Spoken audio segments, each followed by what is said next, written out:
Corlys Velaryon. I, Lord Hobart Hightower, promise to be faithful to King Viserys. I swear this, by the old gods and the new.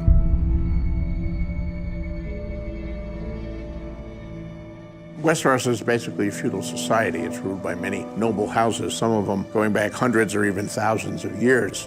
Two of the biggest players are the Velaryons and the Hightowers. The Hightowers are from a very ancient, wealthy, powerful household who have been front and center of politics for hundreds of years. The Hightower sigil has a torch on it, and their motto is "We light the way." That comes across within the characters of the Hightowers.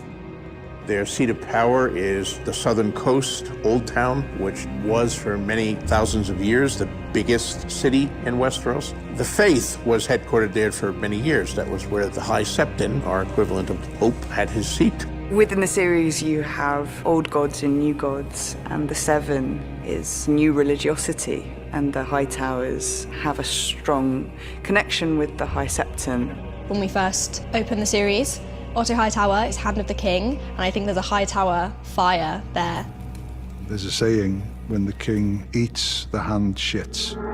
He steers the small council on the king's behalf when it's necessary and ensures the king's wishes are enforced. Otto's an advisor, but Viserys is quite suspicious of him.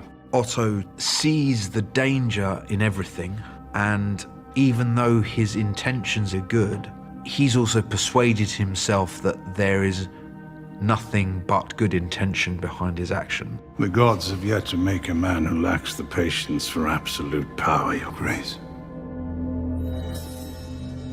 The Velaryons are of Valyrian blood, from the freehold of Valyria, the mightiest empire in the west. Destruction was coming to Valyria.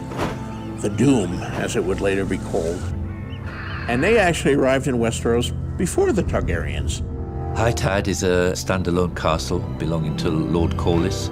He's master of ships. He's the greatest sailor of the land. He's the one who's done these famous 9 voyages. The Velaryons control the greatest and strongest fleet. The Sea Snake is a collector and a trophy hunter and very proud of his voyages, so he festoons his hall in all of the won objects from his 9 voyages across the Narrow Sea and beyond. The Sea Snake is the richest man in Westeros aside from the throne, but it's not quite good enough for him. He wants his blood on the throne.